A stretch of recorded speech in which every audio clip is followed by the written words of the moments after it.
नमस्कार नमस्कार नमस्कार। मैं हूं आपका दोस्त और होस्ट सचिन और आज हम शुरू करते हैं बिना किसी आज है नया चैप्टर जिसका नाम है स्मॉल बिजनेसेस और ये है क्लास 11th का चैप्टर।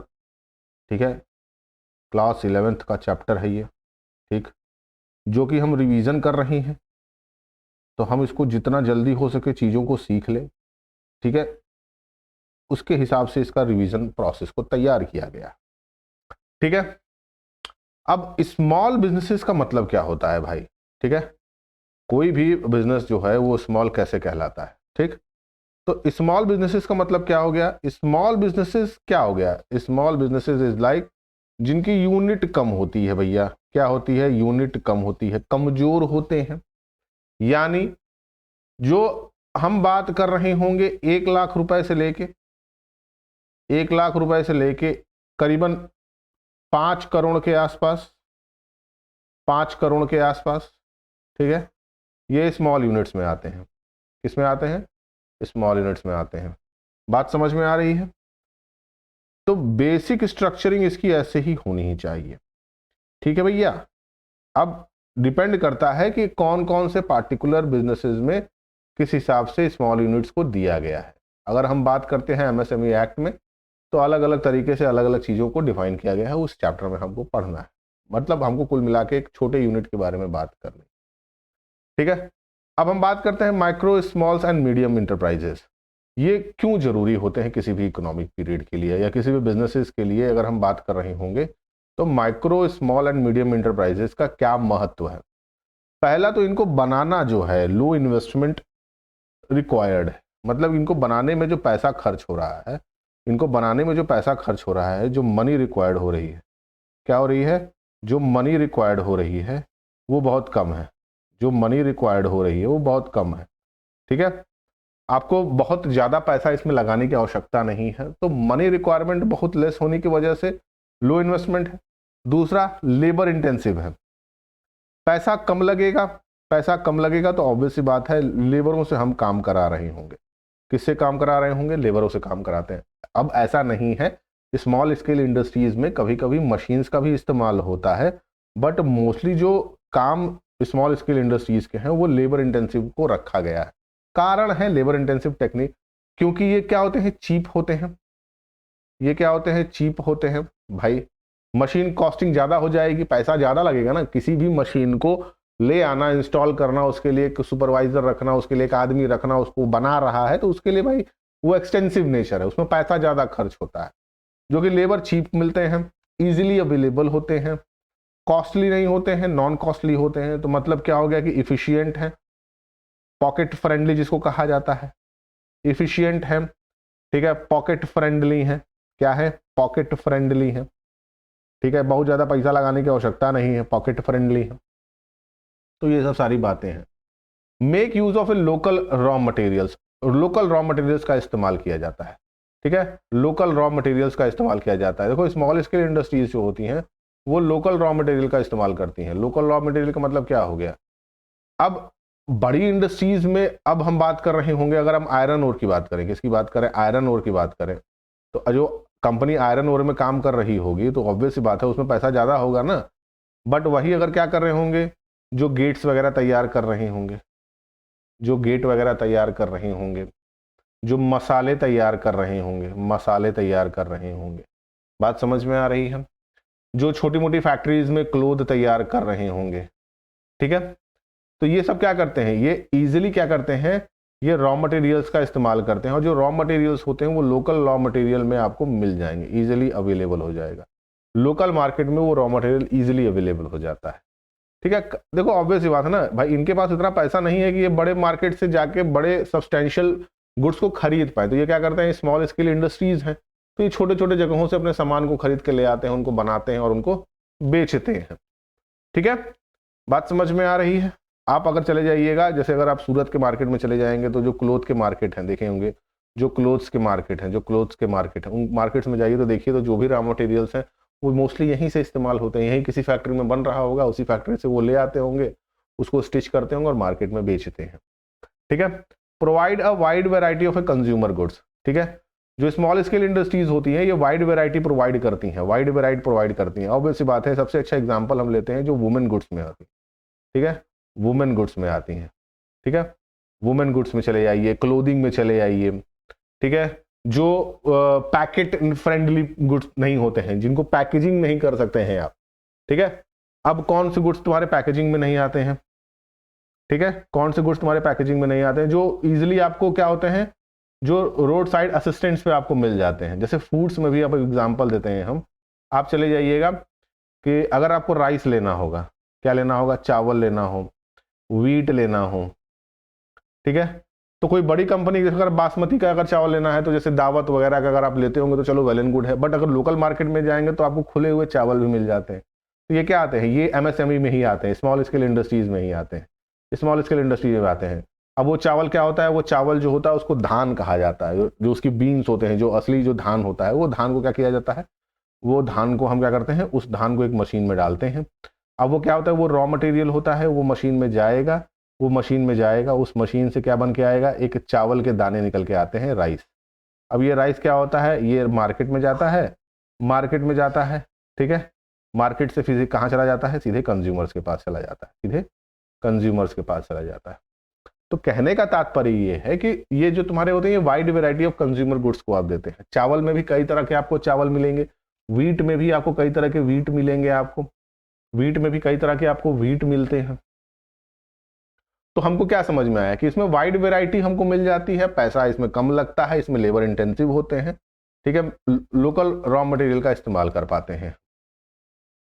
ये पॉइंट याद रखिएगा, मोस्टली टीचर्स एक नंबर में पूछ देते हैं, ठीक है, मोस्टली क्या करते हैं टीचर जो होते हैं वो एक नंबर में आपसे पूछ देंगे, ठीक है, एक नंबर में ये क्वेश्चन आपसे 1 या 3 नंबर में आपसे पूछ दिया जाएगा कि भैया एमएसएमई एक्ट के किस एक्ट में 2006 में इसको बॉन्ड किया गया था, और उसके हिसाब से क्वेश्चनिंग आपको तैयार होती है। देखिए अब एक पॉइंट मैं आपको समझा देता हूँ, जनरली जो टीचर्स होते हैं, जो भी आपके टीचर्स वगैरह होंगे, ठीक है, ब्लंटली मैं आपसे स्पीक ये करना चाहता हूँ कि वो बहुत ज़्यादा रिस्पॉन्सिव नहीं होते हैं पेपर्स को तैयार करने में। वो कोशिश क्या करते हैं, वो सैम्पल पेपर जो होते हैं उनके पास, जो उनके पास किताबें वगैरह मिलती हैं, तो नॉन सोल्ड किताबें होती हैं, उसमें से एक सैम्पल पेपर उठाएंगे और आपको बना के दे देंगे, ठीक है। बहुत ज़्यादा वो दिमाग नहीं लगाना चाहते हैं, क्योंकि ऑब्वियस सी बात है, इतने साल से वो पेपर तैयार कर रहे हैं तो उनको ज़्यादा मेहनत नहीं करना चाहेंगे वो, तो वो बेसिक क्वेश्चन से ही आपसे पूछे जाएंगे, ठीक है। इन्वेस्टमेंट एंड टर्नओवर लिमिट्स, इसको पढ़ लीजिएगा, टीचर कभी कभी पूछ देता है, कोई झक्की टीचर रहेगा तो पूछ देगा, ठीक है, तो ये इंपॉर्टेंट है, इसको याद रखिएगा, ठीक है। क्या इंपॉर्टेंट है मैं आगे बताता जाऊँगा आपसे। Investment and turnover limit MSMEs का, अब देख लीजिए इन्वेस्टमेंट क्या हो गया। माइक्रो की अगर हम बात करेंगे, किसकी बात करेंगे, माइक्रो की बात करेंगे, तो करीबन 1 करोड़ का आपके आसपास क्या होना चाहिए, ठीक है। मैन्युफैक्चरिंग या सर्विसेज दोनों यूनिट्स की बात कर रहा है ये, चाहे मैन्युफैक्चरिंग में हो चाहे सर्विसेज में हो, ठीक है। तो अगर हम माइक्रो लेवल पे बात करेंगे तो अप टू 1 करोड़, कितना, 1 करोड़ हमको चाहिए ही चाहिए। टर्नओवर अप टू 5 करोड़, कितना होना चाहिए, पूरे ईयर में आपका 5 करोड़ का टर्नओवर होना चाहिए। मतलब कि 1 करोड़ का आपका क्या होगा, 1 करोड़ का आपका उसमें लगा होना चाहिए, मतलब कि उसमें इन्वेस्टमेंट होना चाहिए प्लांट एंड मशीनरी का, और टर्नओवर करीबन आपका 5 करोड़ का होना चाहिए। स्मॉल बिजनेसेस में कितना दिया है, 10 करोड़ के आसपास आपका कम से कम इन्वेस्टमेंट होना चाहिए, और करीबन करीबन आपके 50 करोड़ का टोटल इन्वेस्टमेंट, मतलब टर्नओवर का इन्वेस्टमेंट आपको निकलना चाहिए। मीडियम इंडस्ट्रीज में आप चले जाइए तो करीबन 50 करोड़, और आपका अप टू 250 करोड़ का टर्नओवर होना चाहिए, ठीक है। मोस्टली इंडिया में माइक्रो स्मॉल जो माइक्रो कंपनियां हैं, यानी माइक्रो है, यही हमको देखने को मिलती हैं, जो आपको छोटे छोटे हर यूनिट्स में, अपने शहर में, अपने गांव में आपको हर जगह देखने को मिलेंगी। स्मॉल स्केल इंडस्ट्रीज भी देखने को मिल जाती हैं, मगर 10 करोड़ पैसा जो वही कोई लगाता है जिसका इनकम करीबन 50 करोड़ का रहा हो, 50 करोड़ की कंपनी रही हो। और अगर आपका टर्नओवर 250 करोड़ है अगर इंडिया में, तो ये मीडियम में तो नहीं आएगा। यहाँ लोग 250 करोड़ का अगर टर्नओवर कर रहे हैं तो वो सीधे के सीधे वो चले जाते हैं, उनका वो एकदम नंबर 1 पे चले जाएंगे, उनको तुरंत आपको 1000 करोड़ का इन्वेस्टमेंट मिल जाएगा, और उनको वो कंपनी 400-500 करोड़ में बेच बाच के अपना 9-2-11 हो जाएंगे। बात समझ में आ रही है। तो मीडियम इंडस्ट्रीज का होना 250 करोड़ का टर्नओवर एक तरह से बहुत बड़ी बात है, बट पॉसिबल भी है इंडिया में, फिलहाल अभी के लिए तो पॉसिबल है, ठीक। ये अलग से बात हो गई। अब क्या होता है इसमें, अब 2 बेसिक चीजों पे आपको ध्यान देना होगा। एक तो हो गई विलेज इंडस्ट्रीज, विलेज इंडस्ट्रीज देखो कितना दो बेसिस पे काम करते हैं। एक तो विलेज इंडस्ट्रीज में एग्रो बेस्ड इंडस्ट्रीज आपको देखने को मिल जाएंगी। कौन सी? एग्रो बेस्ड इंडस्ट्रीज आपको देखने को मिल जाती हैं। प्लस यहाँ पे आपको क्या मिल जाते हैं, इसमें यहाँ पे आपको मिल जाते हैं स्मॉल स्केल यूनिट्स मिल जाते हैं। आपको क्या मिल जाते हैं? स्मॉल स्केल यूनिट्स मिल जाते हैं। ठीक है, स्मॉल स्केल यूनिट्स मिल जाते हैं। प्लस उसके बाद से लेबर प्रोडक्ट्स मिल जाते हैं आपको, जहाँ पे लेबरों की आवश्यकता ज़्यादा होती है, लेबर प्रोडक्ट्स की आवश्यकता जहाँ ज़्यादा होती है वो प्रोडक्ट्स आपको मिल जाएंगे। ठीक है, उसके बाद से एग्रो सर्विस बेस्ड आपको मिल जाएगा। एग्रो सर्विस बेस्ड आपको बिजनेसेस मिल जाएंगे। यहाँ पे खेती बाड़ी से रिलेटेड जो सर्विसेज आपको बिजनेसेस हैं वो आपको मिल जाएंगे। ठीक है, वो सारे बिजनेसेस मिल जाएंगे। उसके बाद से हैंडलूम प्रोडक्ट्स आपको यहाँ पे देखने को मिल जाएंगे। हैंडलूम प्रोडक्ट्स जो उस पार्टिकुलर विलेज में बनते हों, स्पेशली वो गांव या वो शहर या वो जगह जो है वो उस नाम से फेमस हो। ठीक है, जैसे मुरादाबाद की चूड़ियाँ वगैरह बहुत फेमस है। बात समझ में आई कि नहीं समझ में आई? ठीक है, तो हैंडलूम प्रोडक्ट्स जो हैं, हैंडमेड जो प्रोडक्ट्स हैं वो तुमको देखने को मिल जाएंगे। जो हैंडमेड इंडस्ट्रीज होती हैं, जो हाथों से बनी हुई इंडस्ट्रीज वगैरह हैं, हैंडमेड इंडस्ट्रीज हैं। ठीक है, और उसके बाद से आप चले जाइए, अगर बनारस से चंदौली साइड में आप चले जाएंगे तो आपको क्या देखने को मिलता है? जैसे एक चंदौली का जो एरिया है वहाँ पे आपको कारपेट वगैरह के बिजनेसेस देखने को मिल जाते हैं। ठीक है, कारपेट्स वगैरह के जो बिजनेसेस देखने को मिल जाते हैं। तो ये विलेज इंडस्ट्रीज है। मतलब कि हम मोस्टली जो विलेज इंडस्ट्रीज होंगी वो लेबर इंटेंसिव ज़्यादा होंगी। क्या होंगी? लेबर इंटेंसिव ज़्यादा होगी। क्या होगी? लेबर इंटेंसिव ज़्यादा होगी। ठीक है, जहाँ पे लेबरों की आवश्यकता है और लेबरों से काम कराया जा सकता है। कारण होता है क्योंकि यहाँ पे क्या है, कम्युनिकेशन की सुविधा अच्छी नहीं है। मतलब इंफ्रास्ट्रक्चर उस लेवल का नहीं है आपके पास, इंफ्रास्ट्रक्चर उस लेवल का नहीं है। ठीक है, अब मैं तुमको एग्जांपल देता हूँ कि मेरे यहाँ एक इंडस्ट्री बैठी हुई थी, मेरे गांव के बगल में ही है, एक बिस्किट की फैक्ट्री डाली गई थी और वो बिस्किट की फैक्ट्री चल नहीं पाई क्योंकि इंफ्रास्ट्रक्चर जो है वो उसको सूटेबल नहीं मिला। मतलब जो बिजनेस इन्वायरमेंट है वो उतना अच्छा रहा नहीं। कारण है इसके पीछे, एक तो रोड्स अच्छी नहीं है, रोड्स अच्छी नहीं है, उस लेवल पे रोड्स नहीं है, कनेक्टिंग रोड्स नहीं है जो आपको मतलब एक साउथ एंड से साउथ एंड तक आपको मिलाती है। मतलब कि जहाँ से रॉ मटेरियल आपका आता हो और आपके शहर तक ले आए तो उस पर कॉस्टिंग बढ़ जाती है। ट्रांसपोर्टेशन बढ़ेगा तो कॉस्टिंग बढ़ेगी ही बढ़ेगी। दूसरा इलेक्ट्रिसिटी की कंजम्पशन बहुत ज़्यादा है क्योंकि ऑब्वियस सी बात है इंडस्ट्री बैठेगी तो इलेक्ट्रिसिटी का कंजम्पशन होगा ही होगा। तो जब इलेक्ट्रिसिटी का कंजम्पशन होगा तो उस हिसाब से फ्लक्चुएशन आता है। कहने का मतलब यह है कि लाइट का एक बेसिक प्रॉपर इंफ्रास्ट्रक्चर होना बहुत ज़रूरी है, इलेक्ट्रिसिटी का एक इंफ्रास्ट्रक्चर होना बहुत ज़रूरी है, तो वो नहीं मिल पाया। तीसरा कम्युनिकेशन नहीं मिल पाया। चौथा तुम्हारा क्या है कि लेबर्स जो हैं वो जो, अगर हम बात करते हैं कि घर की मुर्गी दाल बराबर, तो अगर कोई लेबर है, अगर वो लेबर उस पार्टिकुलर एरिया में काम कर रहा होगा, देखो बहुत सारी चीज़ें हैं यहाँ पे जो झेलनी पड़नी है कि अगर आपके यहाँ जैसे इंफ्रास्ट्रक्चर, आप चलो ठीक है इंफ्रास्ट्रक्चर भी आपने सब सही कर लिया। अब एक किसी गांव का जो कोई गांव का लेबर है, कोई गांव का लेबर उठा और एक गांव से पॉइंट ए से पॉइंट बी में काम करने चला गया। ठीक है, अब ये लेबर इस जगह ना काम करके अगर ये किसी शहर में जाए, सिटी में जाएगा, किसी सिटी में जाएगा, ये कोई भी काम कर सकता है, बट ये अपने गांव के उस एरिया में काम नहीं करेगा जहां पे उसको उतनी ही सैलरी मिलेगी जो वो शहर में कमा रहा होगा।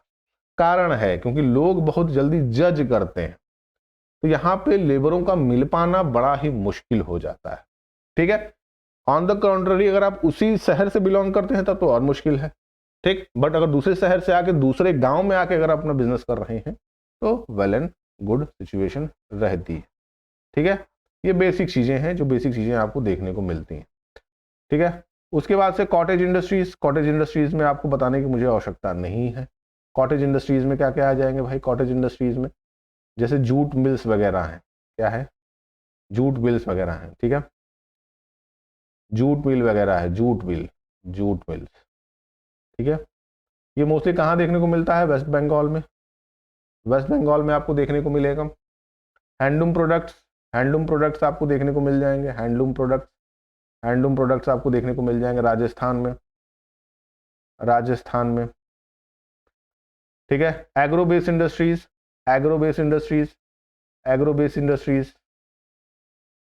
Uttarakhand, Haryana, UK, UP, HR, Haryana. तो यहाँ पे आपको ये सब इंडस्ट्रीज देखने को मिल जाती हैं। कॉटेज इंडस्ट्रीज में जनरली इसमें बात की गई थी, क्लोथिंग इंडस्ट्रीज के बारे में। किसके बारे में? क्लोथिंग इंडस्ट्रीज के बारे में बात की गई थी। ठीक है, कि क्लोथिंग इंडस्ट्रीज में हम कैसे काम करते हैं, हम कौन कौन से क्लोथ्स को यहाँ पे मैन्युफैक्चर कर सकते हैं। जैसे देखो, इंडिया में अगर हम बात कर रहे होंगे कि बांग्लादेश में, इंडिया और बांग्लादेश एक था हमारा, ठीक है, इंडिया और बांग्लादेश अच्छा था, तो हैंडलूम प्रोडक्ट बांग्लादेश के बहुत अच्छे माने जाते हैं। ठीक है, तो जब एक दूसरे के साथ थे तो जूट प्रोडक्शन इंडिया का बहुत अच्छा हुआ करता था। अब जो कि अलग हो चुके हैं, तो बांग्लादेश का आप देखेंगे क्लोथिंग बिजनेस इंडिया के मुकाबले काफी अच्छा है। ये 2022 तक, तो मतलब 2020 तक बांग्लादेश की सिचुएशन क्लोथिंग में बहुत अच्छी हुआ करती थी, बट अभी जो है सिचुएशन थोड़ी सी बदली है। जब से कोविड, प्री कोविड के बाद, मतलब कि जैसे ही कोविड बीता है, वैसे ही आप देखेंगे हमारी क्लोथिंग बिजनेस बूम पे आ गई है। अब लोग पैसा खर्च कर रहे हैं ऑनलाइन क्लोथिंग बिजनेसेस पे। तो जो फ्री स्टाइल क्लोथिंग्स है, जिनको जेनजी में कहा जाता है, जो फ्री स्ट्रीट वेयर्स जिसको कहा जाता है, वो जो काफी ज्यादा हमको देखने को मिले हैं इंडियन कल्चर में। उसकी वजह से हमारी जो क्लोथिंग इंडस्ट्रीज है वो काफी बूम पे आ गई। तो बांग्लादेश से अब हम शिफ्ट कर चुके हैं इंडिया पे। इंडिया में क्लोथिंग बिजनेस अब जनरली से ग्रो हो रहा है। हर दूसरे आदमी, आप इंस्टाग्राम पे जाइए, हर दूसरा आदमी कपड़ा बनाने की कंपनी खोल रहा है।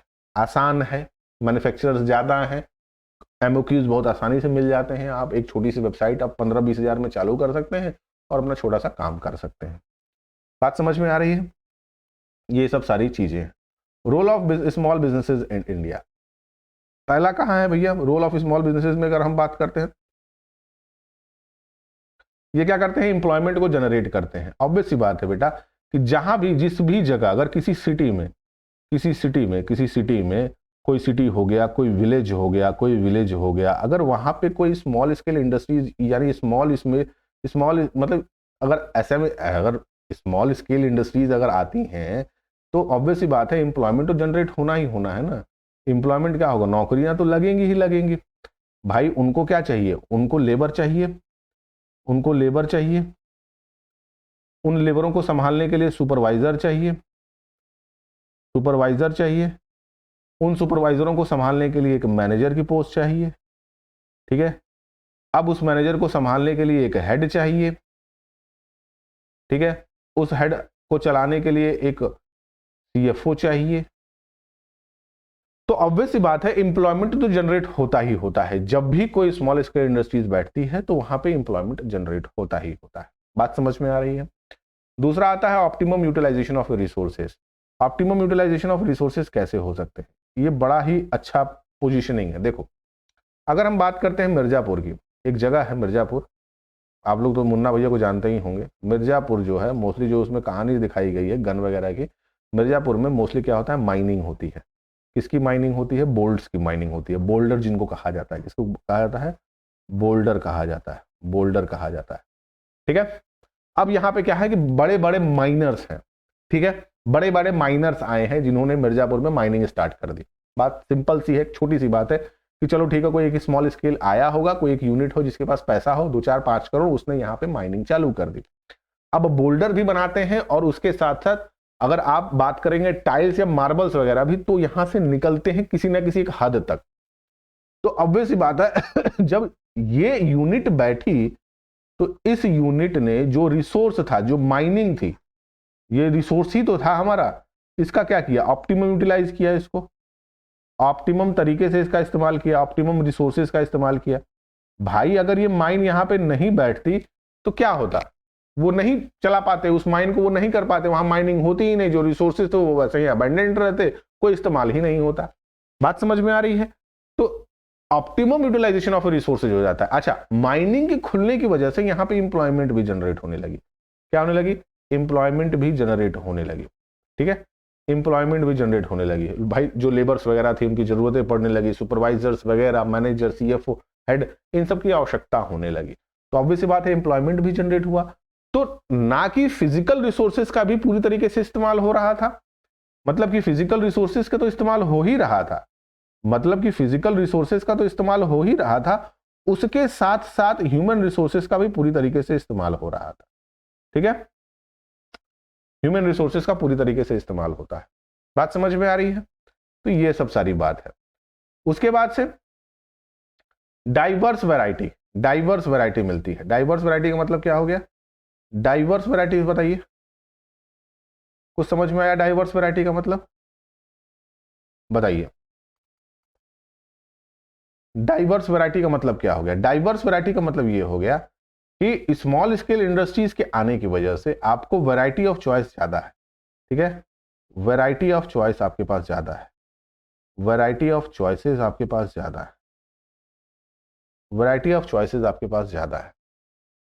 ठीक है, एज अ बिजनेसमैन आप different different varieties, different different units में आप जा सकते हैं। ठीक है, अगर हम वैरायटी की बात कर रहे होंगे, देखो इसको, एक तो हमसे सीधी लाइन नहीं खींची जाती है, कसम बता रहे हैं ना, लाइन अगर हम खींच दें और सीधी हो जाए, नाम ही बदल देंगे आज तक।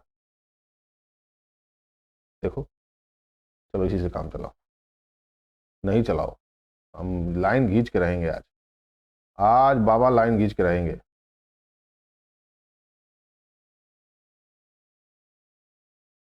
नहीं खींचेंगे, भाग। देखो, आप वैरायटी की बात कर रहे होंगे, देखो ये खिंचा गया वैरायटी की बात। वैरायटी में क्या है, अब आप एज अ प्रोड्यूसर एग्रो में भी जा सकते हैं, मैन्युफैक्चरिंग के किसी भी एग्रीकल्चरल प्रोडक्ट में मैन्युफैक्चरिंग कर सकते हैं। राइस बनाइए, मिल बैठा लीजिए, राइस की मलाई बैठा लीजिए, वीट की बैठा लीजिए, आप तेल निकालिए, ऑयल निकालिए। किसका तेल निकालिए? सरसों का, आदमी का नहीं, सरसों का तेल निकालिए। आप सनफ्लावर का भी ऑयल निकाल सकते हैं, आप आटा बना सकते हैं। तो आपके पास ऑप्शंस कई सारे हैं एग्रो में भी। दूसरा, अगर लेबर में आपके पास जाना होगा तो आप किसी क्लोथिंग मैन्युफैक्चरिंग यूनिट्स को भी बैठा सकते हैं। अब हैंडलूम्स में भी आना होगा तो आप वगैरह कहां से, आपको इजीली वुमेन्स मिल जाएंगी, गांव में औरतें काम करने वाली मिल जाएंगी। सबसे अच्छा एग्जांपल दे लो, लिज्जत पापड़। अगर एफएमसीजी में आप जा रहे होंगे, यानी फूड बिजनेस में भी जा रहे होंगे, तो आप लिज्जत पापड़ को देख लीजिए। लिज्जत पापड़ क्या है भाई? लिज्जत पापड़ औरतों के द्वारा तो बनाया जाता है, तो लिज्जत पापड़ आप देख लीजिए, लिज्जत पापड़ आप देख लीजिए। ठीक है, अमूल को देख लो, ये भी क्या है? ये भी एग्रो बेस्ड इंडस्ट्रीज है, दूध का भी आप इस्तेमाल कर सकते हैं। बात समझ में आ रही है? तो वाइड वैरायटी है आपके पास डाइवर्स वैरायटी है। आप किसी भी पार्टिकुलर प्रोडक्ट को चुन के उसमें आप काम कर सकते हैं। अच्छा, ना कि आप मैन्युफैक्चरिंग भी कर सकते हैं, उसके साथ साथ आप सर्विस भी प्रोवाइड कर सकते हैं लोगों को, आप सर्विस भी प्रोवाइड कर सकते हैं। एग्रो बेस्ड इंडस्ट्रीज में आप सर्विस प्रोवाइड कर सकते हैं कि भाई देखो, हर फार्मर के पास, अगर आपके पास पैसा है तो हर फार्मर के पास ट्रैक्टर तो नहीं है। मार्केट अनऑर्गेनाइज है। यहां पे जो होता है कि हर फार्मर, किसी के पास 2 कट्ठा, 4 कट्ठा, 5 कट्ठा, 4 कट्ठा, बहुत बड़ी तो जमीनें नहीं है। उत्तर प्रदेश की अगर हम बात कर रहे होंगे तो वहां पे क्या है, सर्विस भी आप प्रोवाइड कर सकते हैं। आप उनको ओवरऑल सर्विस दीजिए उनको। बात समझ में आ रही है? कई सारी कंपनियां हैं वो सर्विस प्रोवाइड करती हैं, जैसे लैंड एक्विजिशंस प्रोवाइड करती हैं आपको, कि अगर आप क्या करते हैं, आपको ट्रैक्टर दे देंगे, आपको ट्रैक्टर दे देंगे, आपको ट्रैक्टर दे देंगे। ठीक है, आपको पूरा का पूरा डेटा प्रोवाइड करेंगे, आपको डेटा प्रोवाइड करेंगे। अब आपको शेड्स वगैरह लगा के देंगी। ठीक है, प्लांटेशन कराएंगे, आपके यहाँ प्लांटेशंस कराएंगे, प्लांटेशन सर्विसेज होने लगी हैं, आगे आपको प्लांटेशंस बता रही हैं कैसे कराना है। वर्मी कंपोस्ट आप करा सकते हैं, वर्मी कंपोस्ट आप करा सकते हैं। वर्मी कंपोस्ट का मतलब समझते हो? HYY सीड्स आने की वजह से, मतलब हाई यील्डिंग सीड्स के आने की वजह से यूरिया का कंजम्पशन ज्यादा हुआ था। उसकी वजह से क्या होता था कि जो वॉर्म्स है वो मरने लगे हैं। अब क्या है, खेती में क्या है कि अब हमको, जहां पे अगर हम 1 बोरिया यूरिया का इस्तेमाल करते थे, और उसी खेत में हमको 3 बोरिया इस्तेमाल करना पड़ रहा है, क्योंकि सॉयल पूरी तरीके से इनफर्टाइल होते जा रहे हैं। तो उनकी फर्टिलिटी को इंक्रीज करने के लिए हम वर्मी कंपोस्ट लोगों को बता सकते हैं कि वर्मी कंपोस्ट कैसे किया जाता है, मतलब कि फिर से हम कैसे खाद बनाए, नेचुरल खाद। तो ये सब सर्विसेज आप इस्तेमाल कर सकते हैं। और इंडिया में अब महाराष्ट्र साइड में आप चले जाएंगे तो ऐसे सर्विसेज का आपको मतलब बहुत ज्यादा तरीके से आपको दिख रहा होगा। ठीक है, लोगों को अलग अलग प्लांटेशन सर्विसेज आप प्रोवाइड कर सकते हैं। प्लांट कौन से उगाने हैं, मशरूम्स कौन से उगाने हैं, ठीक है, मशरूम्स कौन से उगाने हैं, ठीक है, कि कम यूनिट्स में भी ये ज्यादा पैसा कमा सकें। उसके साथ साथ आप क्या कर सकते हैं, वाइड वेराइटी ऑफ चॉइसेस लोगों के पास रख सकते हैं कि भाई आप ये भी काम कर सकते हैं। मतलब कौन सा प्लांट लगाएंगे, जमीन के सॉयल के पार्टिकुलर बिहेवियर को देख के अब आप कौन सा प्लांट उसमें लगाएंगे तो चलेगा। तो डिफरेंट डिफरेंट लेवल्स पे आप काम कर सकते हैं। बात समझ में आ रही है? उसके बाद से आता है इनकरेज लोकल्स, लोकल्स को इनकरेज करना। जब भी कोई स्मॉल स्केल इंडस्ट्रीज इनहेबिटेट होती है, जब भी कोई स्मॉल स्केल इंडस्ट्रीज या मिडिल यानी एमएसएमई जब भी किसी भी सिटी में या शहर में जाती है, सिटी में जाती है, तो वहां के लोगों को बहुत तरीके से ये इनकरेज करती है और वहां की स्टैंडर्ड ऑफ लिविंग को भी बढ़ा देती है। एक सबसे अच्छा एग्जाम्पल हम देते हैं, आपको देखने को मिलेगा, जो भी उत्तराखंड के बच्चे होंगे उनको पता होगा कि एक जगह पड़ती है रुद्रपुर, रुद्रपुर रुद्रपुर एक जगह पड़ती है, ठीक है, रुद्रपुर एक जगह पड़ती है। अब ये रुद्रपुर जो था, जो कि मुझे कैसे पता है, क्योंकि मेरी बुआ यहाँ पे रहती है, ठीक है। तो जब भी मैं इनके गांव जाता था, मतलब रुद्रपुर उस समय तो गांव था, छोटे थे हम लोग, तो घर जो हुआ काफी दूरी पे हुआ करते थे, मतलब कि एक घर यहाँ पे है तो दूसरा घर सीधे 2 किलोमीटर बाद ही दिखता था। अब क्या होता था कि रात में लोग बंदूक लेके सोया करते थे कि रात में चोरी वगैरह होगी तो बंदूक वगैरह चलाने लगे। अब रुद्रपुर जो कि उत्तराखंड का पार्ट था, इसको उन्होंने क्या कर दिया, एसईजी कर दिया, इसमें स्पेशल इकोनॉमिक जोन में डाल दिया। अब जैसे ही ये सिटी एसईजी में आ गई, वैसे ही यहाँ का क्या हो गया, लोकल्स का इंकरेजमेंट इतना ज्यादा हो गया कि इनके पास एम्प्लॉयमेंट आने लगी, माइग्रेशन हुआ, बाहर से भी लोग आने लगे, यहां पे लैंड की कॉस्टिंग इंक्रीज हो गई, लोगों के पास मनी आ गया, यानी इकोनॉमिकली बहुत ज्यादा आगे चले गई है। मेरी बुआ, मतलब अगर उनके यहाँ एक सिंपल सा घर था, वो खेती वगैरह किया करते थे, उन्होंने अपनी जमीन बेच के करीबन 40 एकड़ जमीन की हुई है, 40 एकड़ जमीन की हुई है, और उनके पास मात्र उस समय 5 एकड़ जमीन ही थी। तो जब भी एमएसएमई किसी भी सिटी में, किसी भी विलेज में जाता है, तो वहां के लोगों को इंकरेजमेंट ही मिलता है, कभी भी वो नुकसान नहीं करेगा, ठीक है। जहां पे पॉपुलेशन 1 किलोमीटर के डिफरेंस में हुआ करती थी, मतलब एक घर यहां पे और 1 किलोमीटर दूसरे डिस्टेंस में हुआ करता था, आज वहां चले जाओगे तो तुमको बगल में कॉलोनियां बनी हुई हैं। क्यों? क्योंकि एक छोटा सा खाली सरकार ने लिया कि भैया कि हम अपने यहाँ के लोगों को एसईजी में डाल देंगे, यानी वो area SEG special economic zone में आ गई, और उसकी वजह से वहां पे इंकरेजमेंट होने लगा, ठीक है। कॉस्टली कम है भैया, कॉस्टली कम है, पैसा कम लगना है, ऑब्वियस बात है, पैसा कम लगेगा, क्योंकि बनाना आसान है ना भाई, हमारे और आपके लिए तो भले ही वो ज्यादा है, बट जहां पे 500 करोड़ 600 करोड़ एक इंडस्ट्रीज को बैठाने के लिए, अगर आप एक सिंपल सी बड़ी बिजनेसेस की बात करते हैं, अगर आपको बाइक की कंपनी तैयार करनी होगी तो कितना पैसा लगेगा, कोई अता पता नहीं। आपको एक बैंक बनाना होगा तो कितना पैसा लगेगा, मैं बताता हूं, 1000 करोड़, ठीक, कम से कम। अगर आपको एक आयरन ओर की कंपनी खोलनी होगी तो कम से कम 200 करोड़ के आसपास आपको चाहिए, 300 करोड़ के आसपास आपको चाहिए, ठीक है। तो स्मॉल, क्योंकि as comparison to this businesses MSMEs तो कॉस्टली नहीं है ना।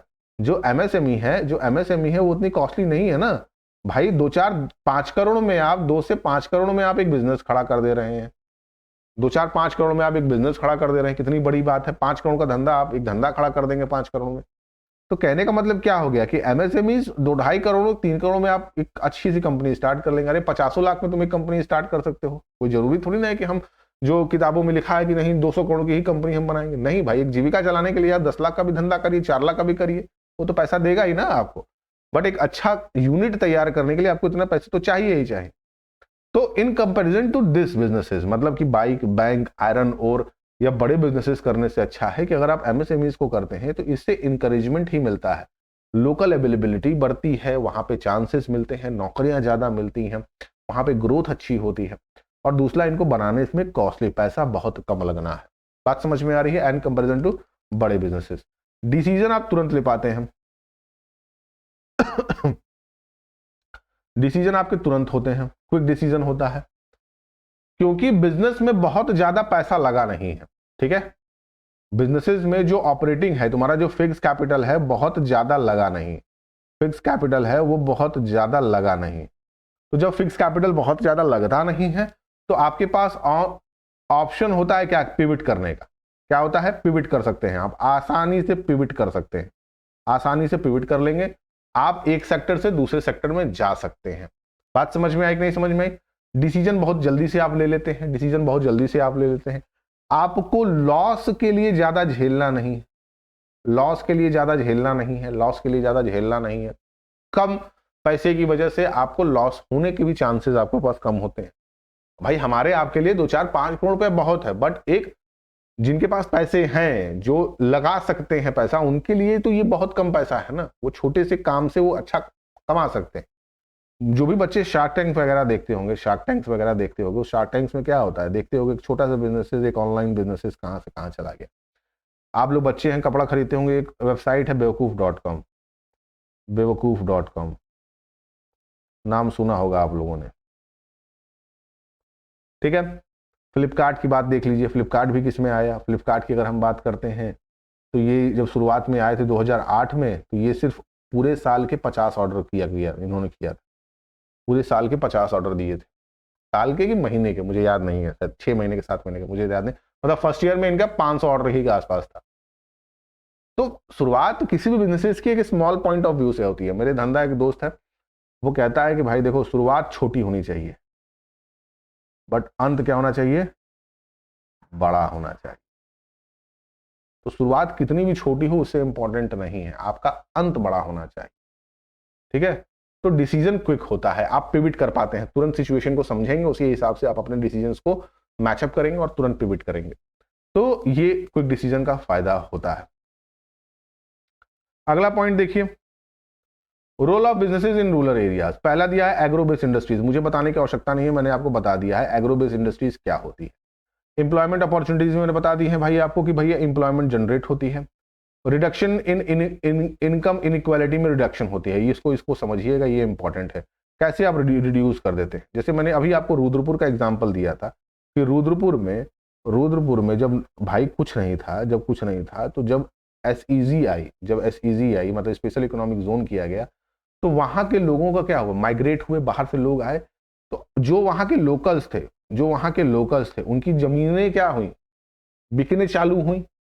अब लोकल का लैंड जो हो गया, जो लोकल लैंड्स थे वो हायर कॉस्ट पे जाने लगे, कॉस्टिंग इनकी ज्यादा होने लगी, तो लोकल लोगों को पैसा मिलने लगा। प्लस जिनके पास जमीन नहीं थी उनको क्या मिला, एम्प्लॉयमेंट मिला। ठीक है। तो कहने का तात्पर्य ये हो गया, अच्छा जिनके पास पर्सनली वहां पे घर थे उनको वहां पे रेंट मिलने लगा, ठीक है। भाई जमीनें, भाई जो आएंगे बाहर से काम करने के लिए तो उनको रूम वगैरह चाहिए कि नहीं चाहिए, आते तो जमीन खरीदेंगे नहीं। तो कहने का मतलब क्या होता है कि इनकम इनक्वालिटी को हम कम करते हैं, क्योंकि वहां पे स्टैंडर्ड ऑफ लिविंग को हम बैठा देते हैं। माइग्रेशन मैंने आपको बता दिया, माइग्रेशन होगा ही होगा, ऑब्वियस बात है, बाहर से लोग आपके यहाँ काम करेंगे ही करेंगे। दूसरा इंडस्ट्रियल डेवलपमेंट, वहां पे इंडस्ट्रियल डेवलपमेंट होता है। इंडस्ट्रियल डेवलपमेंट का मतलब क्या हो गया, रोड्स अच्छी हो जाएंगी, यानी इंफ्रास्ट्रक्चर पे काम होने लगेगा। किस पे काम होने लगेगा, इंफ्रास्ट्रक्चर पे काम होने लगेगा, ठीक है। रोड्स वगैरह अच्छी हो जाएंगी, इंडस्ट्रियल डेवलपमेंट्स हो जाएंगे, और रॉ मटेरियल आपको इजीली अवेलेबल हो जाएंगे, क्योंकि बड़े बड़े कंपनियों को पता चल जाएगा जो रॉ मटेरियल बना रही हैं, यहाँ पे फैक्ट्री खुली हुई है और काफी ज्यादा खुली हुई है, तो वहां पे वो क्या करेंगे, वो अपनी यूनिट्स को बैठाएंगे ताकि वो क्या करते हैं, वो रॉ मटेरियल उन यूनिट्स तक पहुंचा सके। बात समझ में आ रही है। तो ये सब सारे फायदे आपको देखने को यहाँ पे मिलते हैं, जो कि पूरे के पूरे कंडीशंस को पूरा करते हैं। बात समझ में आ रही है, बोलो समझ में आई तो बोलो, अच्छा आदमी बोलो। अब हम चलते हैं आगे की तरफ।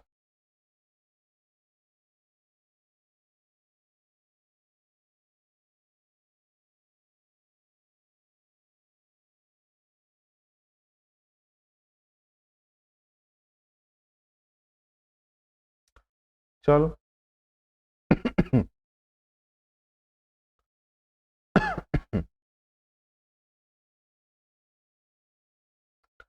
अब आता है कि प्रॉब्लम विद एमएसएमईज। प्रॉब्लम क्या है, फाइनेंस की बात है। सबसे पहली बात तो ये है फाइनेंस की। अभी मैं आपसे प्रॉब्लम ही बता रहा था कि फाइनेंस की प्रॉब्लम है। भाई कोई एक नॉर्मल व्यक्ति हो, कोई एक एवरेज हाउस होल्ड का व्यक्ति हो, वो उतना पैसा तो रखा नहीं, हाउस होल्ड जो होगा वो उतना पैसा रखा नहीं होगा, ठीक है। उसके पास बहुत सेविंग होगी, 2 4 5 10, मैं कहता हूँ चलो ठीक है 50 लाख रुपए उसने रखे, मैं 50 लाख में एक धंधा तो नहीं खड़ा कर पाएगा ना। एज अ हाउस होल्ड उसके दिमाग में तो है कि 50 लाख रुपए हम बैंक में रखें, इससे अच्छा तो अच्छा है कि हमारा बैंक में रहेगा, सेफ रहेगा, कुछ तो मिलेगा हमको। तो फाइनेंस की दिक्कत है। दूसरा, हमारी गवर्नमेंट इस पे बहुत ज्यादा कुछ देती नहीं है। बैंक जो है एमएसएमईज के लिए बहुत ज्यादा करती नहीं, ठीक है, ये रियलिटी है, चाहे अभी की गवर्नमेंट रही हो चाहे पहले की भी गवर्नमेंट रही हो। ठीक है, तो गवर्नमेंट उतना ज़्यादा हमारे ऊपर उतना ज़्यादा सक्रिय नहीं है एमएसएमईज को बढ़ाने के लिए। भले ये चिल्ला रहे हैं कि आप ये करिए वो करिए, बट नहीं मिलता है। एक भले ही इन्होंने एक मदद कर दी हो, चलो ठीक है इन्होंने कर दिया कि एक बैंक आप चले जाएंगे तो एक लोन मिलता है आपको, वो लोन मैं बता दे रहा हूँ, पीएमईजीपी, पीएमईजीपी, प्रधानमंत्री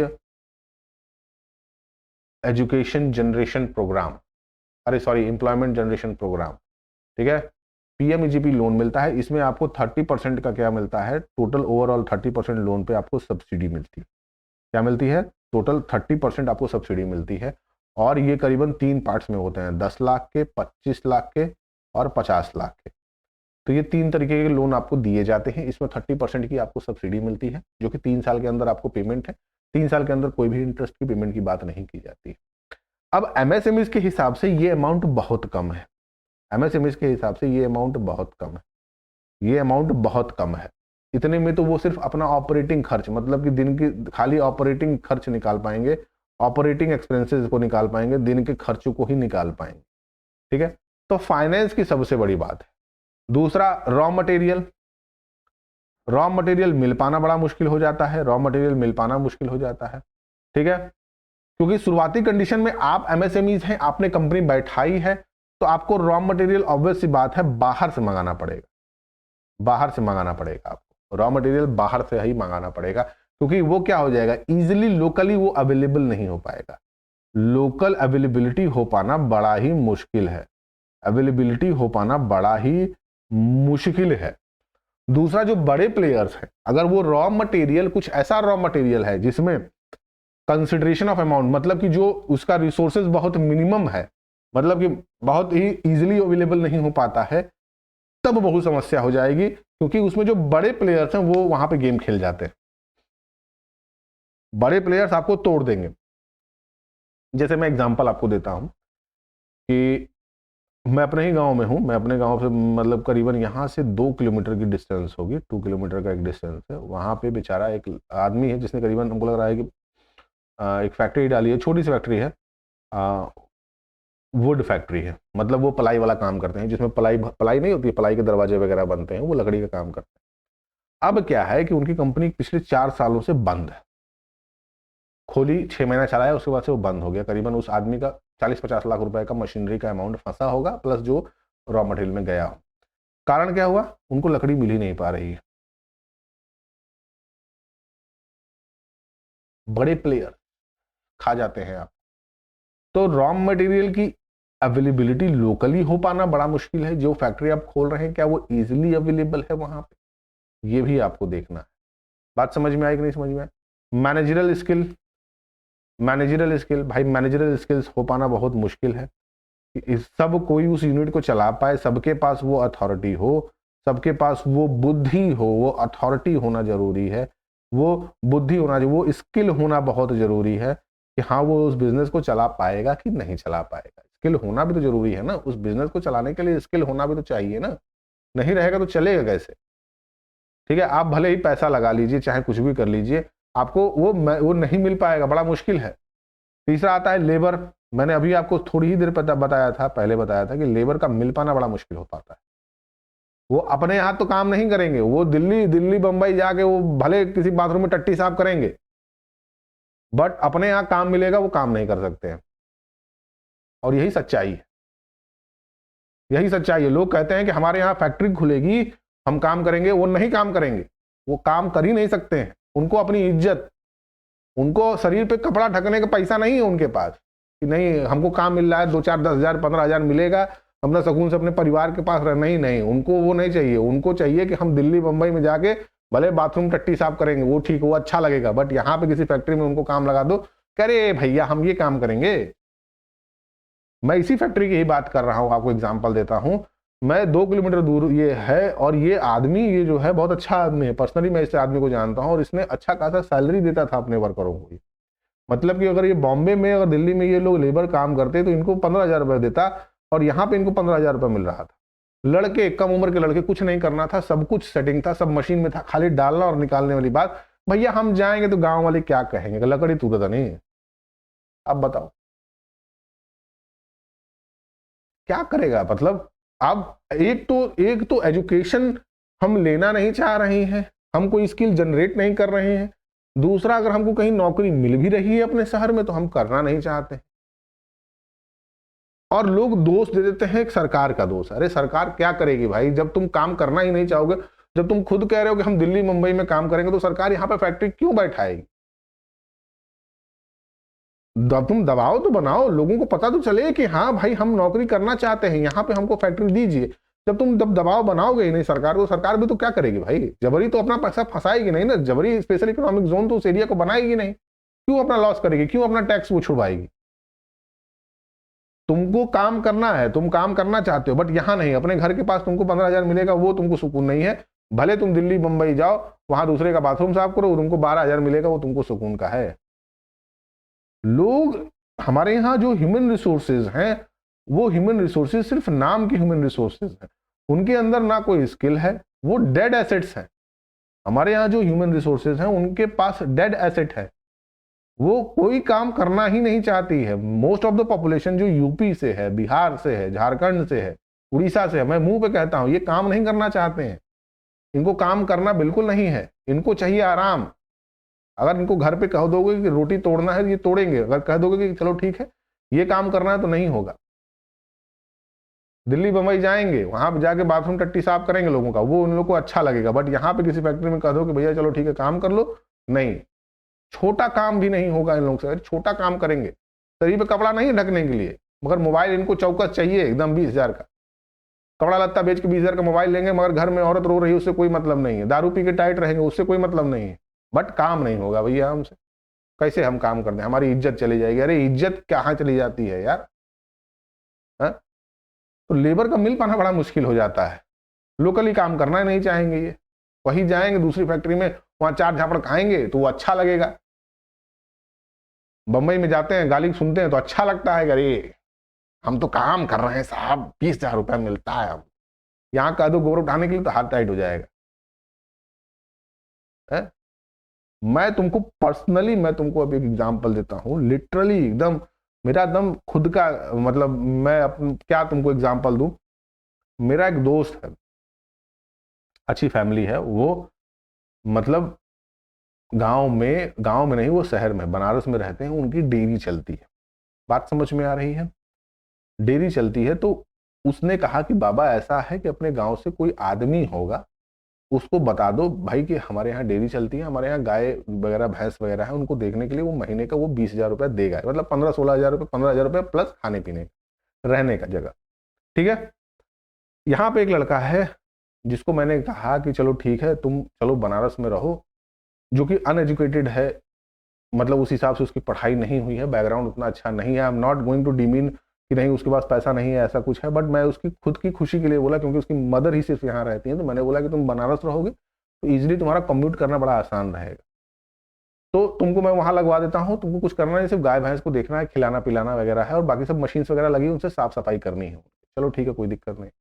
अरे भैया हम गोबर उठाई, अरे भैया हम हई करब।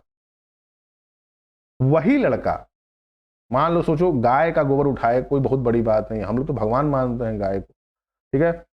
अब वही आदमी जाके बॉम्बे में स्वीपर का काम कर रहा है, लोगों का टट्टी साफ कर रहा है, और उसको मिल रहा है 12,000 रुपये। अब कितना ज्यादा है ये इंटरनली घुसा हुआ है लोगों के अंदर, मगर वो लोग काम नहीं करना चाहे। जाके वहां पे क्लीनर्स, जो क्लीनर्स होते हैं, बड़े बड़े क्लीनर्स वगैरह होंगे, आप देखे होंगे, आप किसी मॉल वगैरह में जाते होंगे तो क्लीनर्स होते हैं जो फ्लोर वगैरह साफ करते हैं या बाथरूम वगैरह साफ करते हैं, जो क्लीनिंग का काम करते हैं।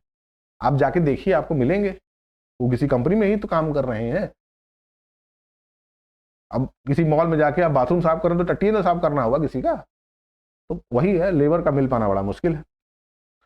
मार्केटिंग करना बड़ा मुश्किल हो जाता है, मार्केटिंग करना बड़ा मुश्किल है, मार्केटिंग करना बड़ा मुश्किल है भैया, क्योंकि वोकल फॉर लोकल पे कितना भी आप कह दीजिए, कितना भी चिल्ला लीजिए कि वोकल फॉर लोकल है, बट लोगों को चाहिए क्या? लुई विटान, नाम अंग्रेजी नाम चाहिए, फिलिप स्टोन, फिलिप्स पता नहीं क्या क्या, ठीक, लग्जमबर्ग, बर्बरी, यही तो हमें नाम चाहिए, यही तो हमें नाम चाहिए ना मार्केटिंग में। अगर हम कहें कि भैया कि हम लुई विटान हैं, हम फिलिप स्टोन्स हैं, हम एलन सोली हैं, हम ब्लैकबेरी हैं, हम बर्बरी हैं, सब लोग खरीदेंगे। शांति स्वरूप नाम रख दो, कोई खरीदेगा तुमसे?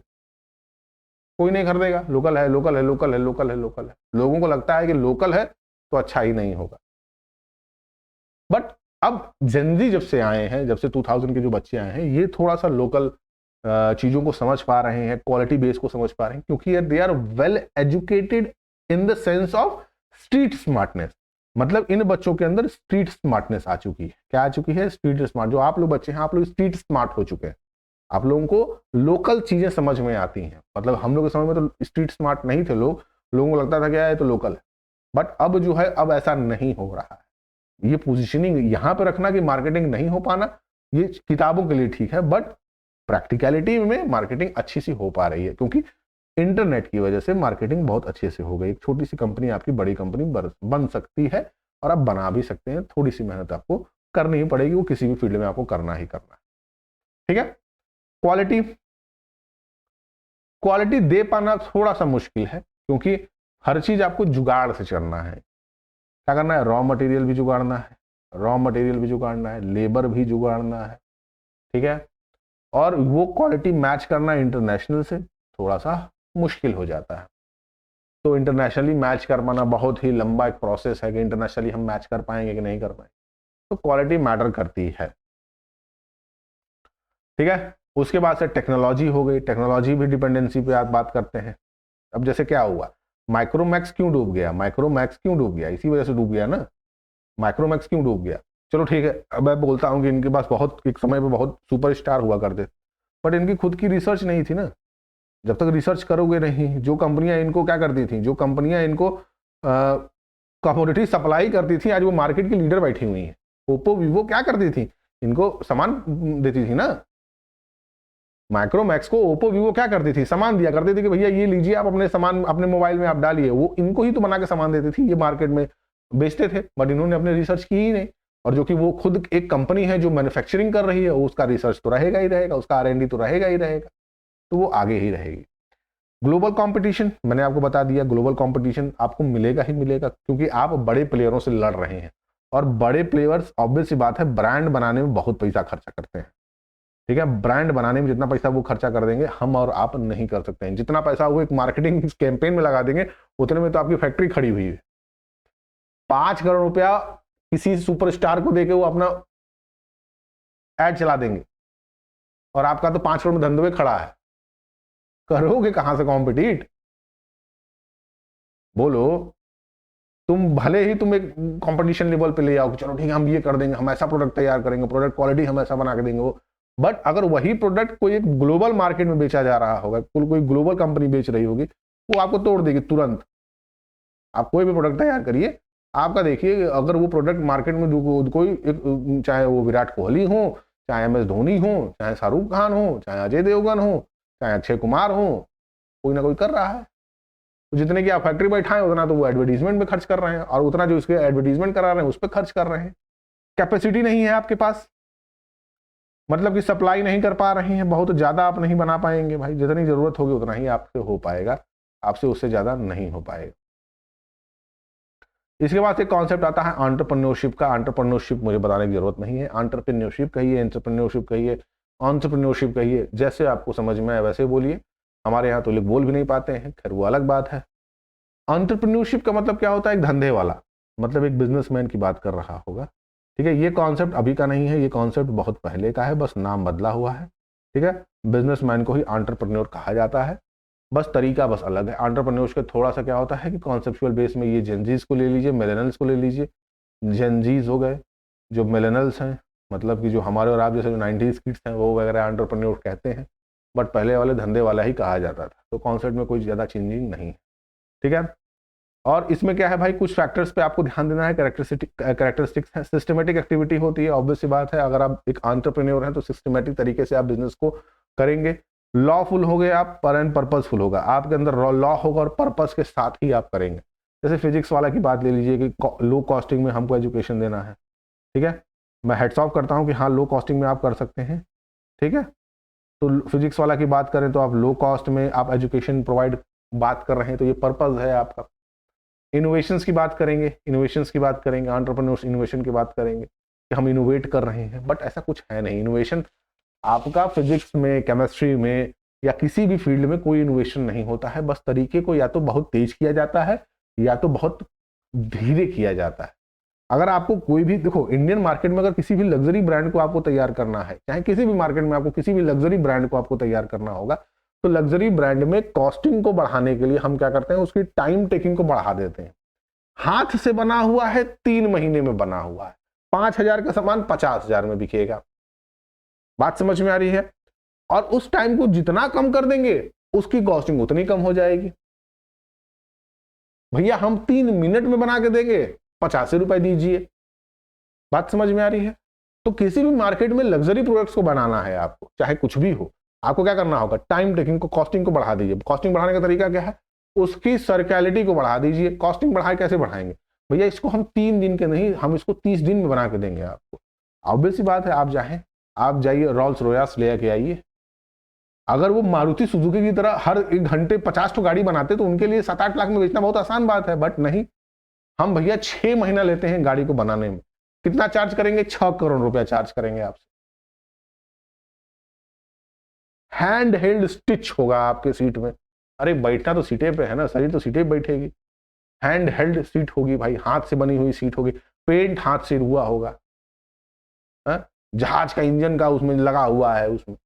तो आपको लग्जरी बेची जा रही है इन द कॉस्टिंग की, हाँ इतना समय ले लीजिए आप। अब वही 10 minute delivery, 10 minute delivery, 10 minute में आपके घर पहुंच जाएगा। कितनी कॉस्टिंग आएगी, 10 मिनट में घर पहुंचा दिया आपके। रिस्क टेकर्स होते हैं जो भी इनोवेट करते हैं, वो रिस्क टेकर्स होते हैं। क्या होते हैं, वो रिस्क टेकर्स होते हैं, रिस्क लेते हैं, ठीक है। जो भी होते हैं वो क्या होते हैं, वो रिस्क टेकर्स होते हैं। जो भी एंटरप्रेन्योर्स हैं, जो भी बड़े बिजनेसेस हैं, वो क्या होते हैं, रिस्क लेते हैं भाई। भाई सब कुछ छोड़ के वो धंधे में सेट करना, ठीक है। तो ये सब सारी चीज़ें हैं। तो यहाँ पे ये आपका टॉपिक क्या हो गया है, कंप्लीट हो चुका है, ठीक है। और इसके अलावा उसमें कुछ खास है नहीं।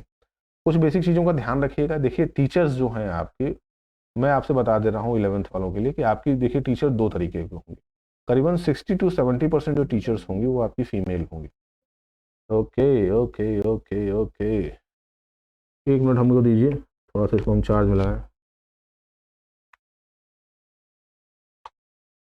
ठीक है। तो 60 से 70% जो टीचर्स होंगी वो क्या होंगी, फीमेल्स होंगी, इनको ध्यान रखिएगा। तो आपको क्या करना है, आपको कोशिश करनी है कि प्रेजेंटेबल रहना है। क्या रहना है, प्रेजेंटेबल रहना है। मैं 11th वालों के लिए एक वीडियो बना दूंगा, उस वीडियो को आराम से देख लीजिएगा। और दूसरा, अगर नहीं देखना है तो मैं यहाँ पे एक वीडियो लगा दे रहा हूँ 12th का, कि आप 90% कैसे, उसमें मैं एक वीडियो बनाया हुआ हूँ बिजनेस का, उसको भी आप देख लेंगे तो आपको बेसिक आइडिया ही वो काम करेगा आप, ठीक है। उसमें ज़्यादा कोई चेंज नहीं है, मैं लगा दूंगा यहाँ काट कर, आप उसको देख लीजिएगा, ठीक। दूसरा कुछ चीज़ों को ध्यान रखिए कि प्रेजेंटेशन अच्छा होना चाहिए। दूसरा, डायग्राम का इस्तेमाल करिएगा अपने पेपर्स में, ठीक है। जितना सुंदर डायग्राम रहेगा उतना अच्छा आपको मिलेगा, ठीक है। दूसरा, कलर पेन का इस्तेमाल करिएगा, कलर पेन का इस्तेमाल करिएगा। हेडिंग्स के लिए ब्लैक, हेडिंग के लिए ब्लैक, और ये भी डार्क ब्लैक होनी चाहिए, ठीक है, डार्क ब्लैक होनी चाहिए, ठीक है। जेल पेन का इस्तेमाल मत करिएगा, वो खिचड़ी पका देता है, ठीक। और हेडिंग के बाद करीबन 1 लाइन छोड़ने के बाद ही आप क्या करिएगा, आप अपने इंट्रोडक्शंस को चालू करिए, ठीक है। यही बेसिक है इसमें, और कुछ नहीं है। क्योंकि भाई देखो, मैं भी कलर ब्लाइंड हूँ, मैं भी कलर ब्लाइंड हूँ, और हर चौथा व्यक्ति भी कलर ब्लाइंड होता है, उसे पता नहीं होता, ठीक है। तो मैं ये देखता हूँ कि भाई कलर अगर नहीं समझ में आएगा तो टीचर को दिक्कत होती है, वो नंबर काटेगा ही काटेगा। बात समझ में आ रही कि नहीं समझ में आ रही, तो इस पर ध्यान रखिए। बाकी और कुछ खास इसमें है नहीं, ठीक है। कल मिलते हैं इसी समय इसी वक्त, तब तक के लिए शुक्रिया, नमस्कार, ठीक। लगे रहो, पढ़ते रहो, काम करते रहो। और एक चीज़ और है, ठीक है, पेपर को लेकर ज़्यादा टेंशन मत लीजिए, ठीक है। पेपर होते रहेंगे, आपको क्या करना है, आपको फोकस रहना है किस पे, अपनी लाइफ पे, लाइफ फैमिली सब पे फोकस करिए, मेहनत करिए, आगे बढ़िए, ठीक। कल मिलते हैं इसी समय इसी वक्त, तब तक के लिए सब सही, दूध दही।